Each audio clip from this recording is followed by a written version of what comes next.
neste tema que estávamos a falar sobre os efeitos a longo prazo, porque tu falaste, ok, existem alguns estudos, infelizmente se calhar existem menos estudos do que aqueles que poderia haver devido, lá está, à ilegalidade da substância, mas existe quem defenda que o consumo prolongado deste tipo de substâncias tem um efeito negativo sobre o desenvolvimento neuronal, cerebral, whatever. Uhum. Isto é, partilhas desta opinião? Existem estudos sobre isto? Precisamos ser muito meticulosos. Em primeiro lugar, grande parte dos estudos exclui uma variável muitíssimo importante nesta equação. Estamos numa zona do globo onde a cannabis é largamente consumida misturada com tabaco.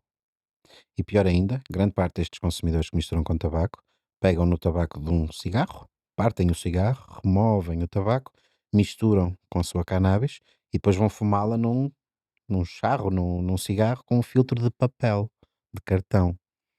Não há uma filtragem correta do tabaco.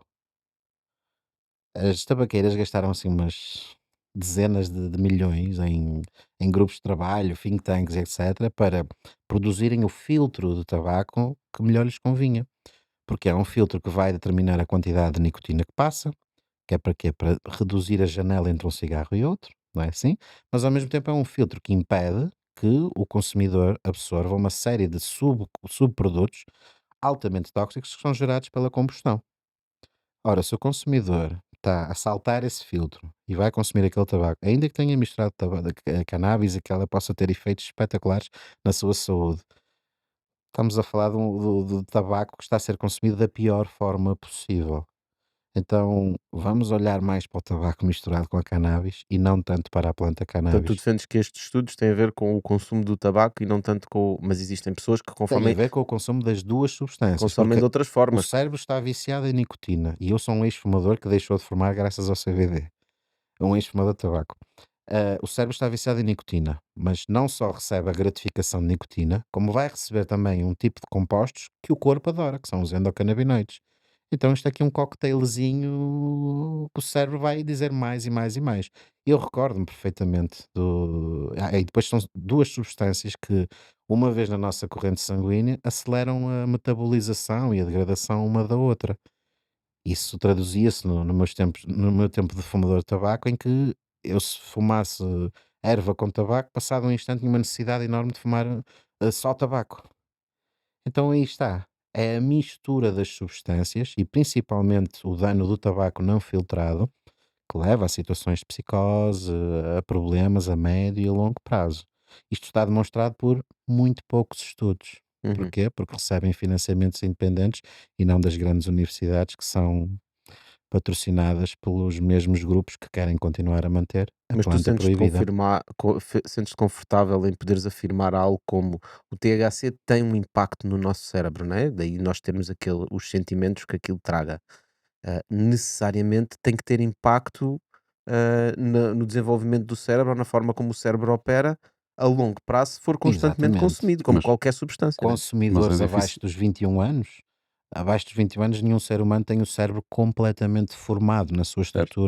na sua estrutura biomolecular. E aí o impacto deve ser Naturalmente grande, né? que suplementar esta constantemente com a versão externa daquilo que o corpo produz, os tais endocannabinoides, num cérebro ainda não verdadeiramente maturado, pode gerar alguns problemas, mas que normalmente estão associados a viciação psicológica que dificilmente chega sequer aos 10%.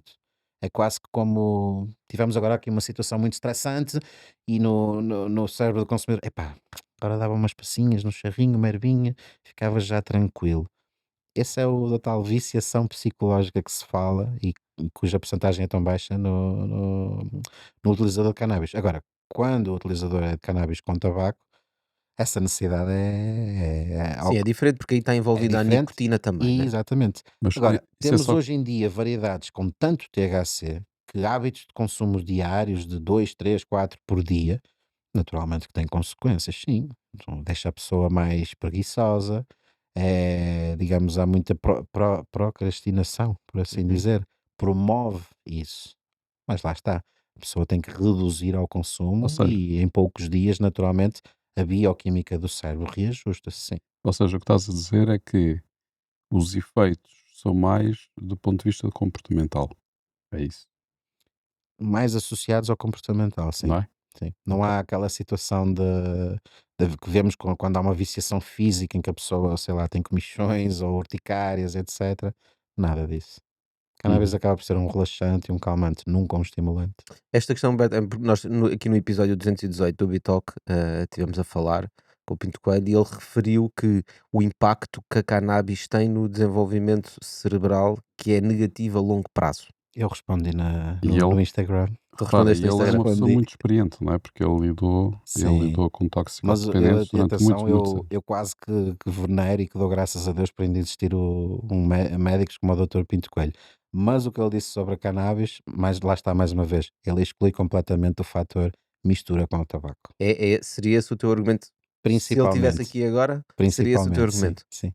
É. Ou seja, que a forma como ele é consumido, portanto, existe, por exemplo, uma forma de consumo que é vaporização, né? Que é Exatamente. através de vapor, Uhum. em que não cria todos a Sim, combustão. o material da planta, em vez de ser queimado, é aquecido a uma temperatura ideal e super controlada, que vai fazer com que ele volatilize os seus óleos essenciais, que é onde estão os Isso é fitocannabinoides. semelhante àquele tabaco também O aquecido. tabaco aquecido é altamente inspirado pelo crescente número de pessoas que estavam a largar o tabaco para vaporizar cannabis, sobretudo CBD.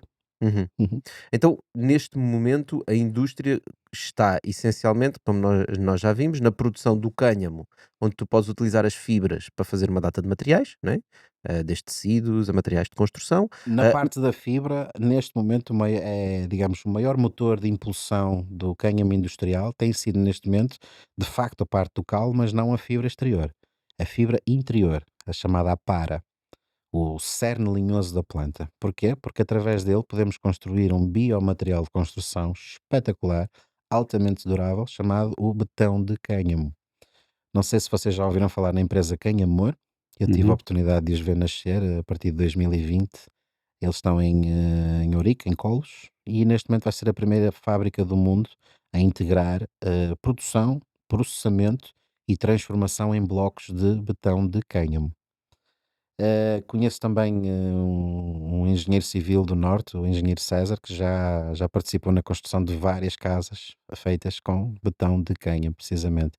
E de facto supera todas as escalas. É um material à prova de fogo. Vocês podem ver agora mesmo no YouTube Hempcrete, que é o Sim, eu nome em conheço. inglês, Eh, Fire Test e tocha industrial a apontar para o material horas e horas e ele de facto não pega fogo. É ali, altamente respirável ali a e há questão é a longo uma prazo, não é? captação contínua de carbono. Se estas paredes fossem feitas em betão de cânhamo, o ar mais puro que vocês iam respirar nas vossas 24 horas era aqui dentro. Porquê? Porque esse material continua a absorver o carbono da atmosfera circundante. O uhum. que não está estudado com esse tipo de material é qual é o efeito a longo prazo, não é? Ou seja, daqui a 40 anos, como é que esse material estará a Se comportar? existe Está estudado, deterioração, sim. Que tipo de se deterioração é que continua a pode Há ser? aguentar, né? estudos que apontam que uma casa de cânhamo deverá ter uma duração de pelo menos 300 anos. Ou seja, é para nós, para os filhos, netos, bisnetos e os que vierem a seguir. Sim, mas que tipo de estudos é que podem ser isso que falam em não sei quantos anos? Nós não Eu sabemos. não vos Se o próprio consigo botão, substanciar, mas Sim, mas há é. estudos em que eles conseguem envelhecer, digamos, o material artificialmente, né? sim, nós sabemos que até o próprio botão, ao fim de algum tempo, fica deteriorado, não é? Claro. Portanto, O botão eh, mais tradicional, digamos. exatamente. Portanto, Uhum. eu não acredito que o botão de cânhamo não possa ficar deteriorado Sim, também, não, não é? também se deteriora. A Ele- questão é se é muito pior ou se é melhor que o que Pois, já é não sei. utilizado, né? Aliás, nós aqui até no episódio 28 temos aqui o Mas é um Bernardo. material sustentável e acho que sim. Sim, sim, absolutamente. Em ah, 3 meses temos, com 1 hectare de cânhamo, conseguimos aparas suficientes para o esqueleto de uma casa de pelo menos 700 metros quadrados, com apenas 1 hectare. Ok, isto é uma das coisas que se pode tirar, lá está, da fibra, né? Uhum. Nós tivemos aqui o Bernardo no episódio 28 do Bitalk, em que falava sobre sapatos de Ah, cannabis. sim, Ah, 8000 Cakes, portanto, também já é o mítico no grande Bitalk, Bernardo. os sapatos de cannabis. Depois temos a folha, desculpa, a flor no cânhamo, que pode ser utilizada para extrair o CBD, não é? Sim, Que é, CBD, CBG, tem também aplicações, fitofarmacêuticas, com outros compostos fenólicos. pronto. Depois temos as plantas mais cannabis não cânhamo, onde já existem teores mais altos de THC que são utilizadas na indústria farmacêutica e Uhum. nessas a fibra também é utilizada? Não, não há utilização da Nem fibra. não A compensa? estrutura da planta não permite que o processamento dela, a decorticação, possa ser feito de forma eficaz. As plantas para a produção de flor são extremamente ramificadas. A planta do cânhamo não. Uma, um caule. Quanto maior a densidade de semente por hectare, mais as plantas vão competir por espaço para terem acesso à luz solar, então mais longa vai ficar a fibra e com muito menos Ou ramificações. seja, quanto mais longa, melhor, desse ponto de vista? Se a finalidade for a obtenção das fibras ou o aproveitamento do caule para a construção, quanto mais longa, melhor. Ok. Sim, mas quanto mais larga, pior. Quanto mais larga, pior. Sim, Curioso. exatamente. Porquê? Por causa da decorticadora, que é a máquina que vai fazer o processamento de separação da fibra exterior da para interior. Por isso é que Quanto mais grossa, significa que há maior dureza, há maior concentração de carbono na fibra exterior, então maior o risco de aquilo ficar tudo lá emaranhado e preso na decorticadora. por isso é que são plantadas com grande densidade, é Com isso? grande densidade, sim, para elas crescerem bastante, mas estarem finas o suficiente para serem mais facilmente processadas. Uhum. Então, portanto, para O além cânhamo, destes só diz. uma última nota, o cânhamo de facto é a forma mais simples neste momento dos agricultores conseguirem ter uma renda extra enquanto conseguem de facto regenerar os seus solos, principalmente os grandes produtores de milho. Porquê é que tu falas em regeneração dos solos? O que é que o cânhamo contribui para o solo? Pois, o cânhamo de facto é uma planta ele é um bioacumulador, ou seja, a planta para garantir o sucesso, em primeiro lugar é uma planta anual, ela nasce para se reproduzir, para gerar semente e morrer. Nós não conseguimos manter uma planta viva durante anos. Então, por ser um grande bioacumulador, o que é que ela faz? Ela tenta limpar ao máximo o solo, o ar e até a própria água do subsolo para garantir que nada dessa toxicidade chega às partes superiores onde ela vai desenvolver a flor e, consequentemente, a semente. Então, ela concentra na base, nos primeiros centímetros da planta, todo esse trabalho de fitorremediação. Há um adágio francês do século XVII, se não me engano, em que dizem: se queres bom pão, planta cânhamo. Isto significa o quê? A planta vai utilizar menos, vai juntar à sua volta mais recursos do que aquelas que ela precisa para fazer o seu ciclo de vida, principalmente o azoto, que é o principal macronutriente para o desenvolvimento das plantas e das nossas culturas agrícolas. Ou seja, se nós semearmos cânhamo num terreno antes de semearmos outra cultura alimentar, o milho, o tomate, o arroz, por exemplo, nós vamos ter muito menos inputs, portanto, de fatores de produção no nosso solo, porque o cânhamo já fez esse trabalho. O cânhamo é muitas vezes referenciado, embora até hoje eu ainda não tenha encontrado nenhuma prova factual disso, mas é muitas vezes referenciado como uma cultura que ajuda inclusive a limpar a radiação do solo, que terá eventualmente sido utilizada em Chernobyl, na Ucrânia, para ajudar na descontaminação e eventualmente também em Fukushima, após o desastre Mas nesse caso depois a própria planta tem que se não se pode simplesmente deitar novamente para a terra, né, tem que se levar para outro sítio. só há cerca de 3, 4 anos atrás é que os cientistas italianos descobriram que cânhamo utilizado para fitorremediação, desintoxicação de solos contaminados, o único aproveitamento possível é a para acima dos 5, 7 centímetros do nível de solo. Essa apara daí para cima pode ser utilizada na mesma como material de construção, sem qualquer risco de recontaminação, não é? Desses contaminantes de voltarem a ser introduzidos Isso é no interessante, é um ambiente. género de uma esponja, não é? Sim, Ou seja, no uma nosso caso esponja de sentido único. no nosso caso nós estamos a fazer a regeneração da floresta na Serra da Lousã, no projeto da Uhum. Silveira Tech, onde estamos a regenerar muitos hectares de floresta. Seria uma planta que poderia ser útil na regeneração? Absolutamente, sim. Embora ali não tenhas contaminantes, não é? Portanto, ali o que está em causa é a pobreza do solo. Mas é solo que teve, por exemplo, eucalipto e ardeu, Eucalipto e acácia está cheio dele. pronto. São solos extremamente pobres porque o eucalipto, por exemplo, e a acácia também, mas mais o eucalipto, são culturas que drenam completamente É verdade. a vida do solo. É. E nesse caso qual é que é a utilidade?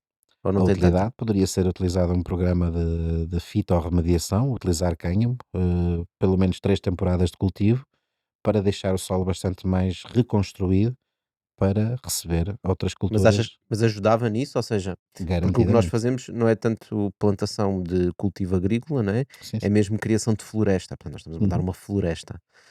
podia ser uma das fases do crescimento da floresta, haver uma fase em que existe mais cânhamo, não é? Exatamente. Até porque depois as árvores vão começar a Numa crescer e o primeira cânhamo deixa. fase, esse tal trabalho de fitorremediação, e não tem que ser obrigatoriamente só com cânhamo. Por questões de biodiversidade, tendo em conta que o objetivo é reflorestar, até convinha experimentar com outras culturas também. Eu gosto muito do canaf, que é outra cultura têxtil também muito boa para países da Europa do Sul, que até a floração é extremamente parecido com o cânhamo, mesmo ao nível da folha. Então, basicamente isso, um reflorestar, mas ser suportado numa primeira fase com um programa de fitorremediação através do cânhamo, em que garantidamente íamos deixar o solo muito mais preparado, com uma, digamos, com um verdadeiro bioma, não é? Um solo vivo para receber as futuras árvores. Mas então porquê que depois de todas estas vantagens que nós falámos sobre esta planta, porquê que ela continua ilegal? Não, é legal. O cânhamo para fins industriais é legal. O que Mas tens de ter continua ilegal é autorização, não é? o reconhecimento do uso adulto, do uso recreativo.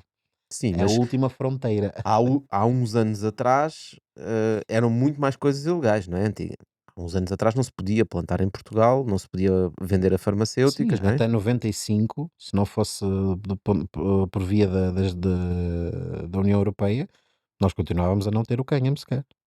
Porquê? Quais são os interesses que Vamos se nos movem meter aqui? no lugar da malta da indústria petroquímica. Se eu puder entregar-vos este sofá com tecido de nylon, licra ou rayon, isso vai-me convir é uma ótima conveniência às minhas refinarias petroquímicas, correto? Mas se alguém me vem com uma opção mais sustentável e com tecido de cânhamo, isto mexe com as minhas contas. Ou seja, competição. Sim. Portanto, é Pura, um interesse económico de várias puro, indústrias puros instaladas. interesses geopolíticos, geoeconómicos e geoestratégicos.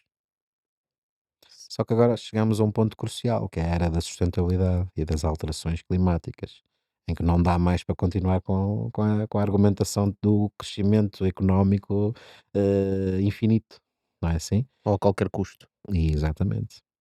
Eu acredito piamente que dentro de no máximo 5 anos nós vamos ver o cânhamo a ser suportado, altamente suportado por fundos europeus para vir de facto a haver subsidiação. Estamos no país da subsídio à dependência, principalmente na agricultura. Então assim que haja um subsídio, a Tu cultura vai começaste a disparar. plantar cânhamo mesmo no início. Portanto, na altura ainda nem havia bem esta indústria, não foi? Foi Estava nos seus inícios. Eu comecei em Portugal em 2017. Já tinha feito também algumas experiências e um estudo etnobotânico. Comecei também uma empresa agrícola em Angola, que é, portanto, é onde eu nasci. Em 2014 fui lá tentar a minha sorte com um projeto agrícola. Queria depois introduzir o cânhamo, mas infelizmente as coisas não correram tão bem quanto eu então quis. disseste: "Então vou para a Europa fazer isto". Não, antes disso, tenho também um episódio interessante com a cannabis. Eu nasci em Angola, saí de lá com 4 anos, nunca tive malária. Em maio de 2015 tive o meu primeiro episódio de malária, que evoluiu para a malária cerebral, que é a forma mais agressiva da doença. Foi graças a um extrato da cannabis local angolana, o chamado boi vermelho, que eu consegui estar aqui hoje, porque de outra forma tinha ido à minha vida mesmo. Só regresso depois em 2016, recebo um convite de uma empresa norte-americana para cultivar cânhamo em Portugal para extração do CBD. Sim. Portanto, eu começo a cultivar em 2017 e, digamos, há ali um certo pioneirismo do triplo propósito. Antes de mim já existiu, por exemplo, a Canapor, foi a última associação assim mais sonante ou com mais membros e que começaram a cultivar cânhamo para fins industriais, para o aproveitamento da fibra e da semente. Ainda não se falava na altura do CBD. Já Mas o cânhamo triplo propósito, sim, houve algum pioneirismo da minha parte, sim. Até porque eu faço o primeiro cultivo em 2017, fiz uma enorme exposição nas redes sociais e em 2018 a DGA vem invadida com mais 300% de pedidos de comunicação de cultivo, porque ainda não havia autorização de cultivo na altura.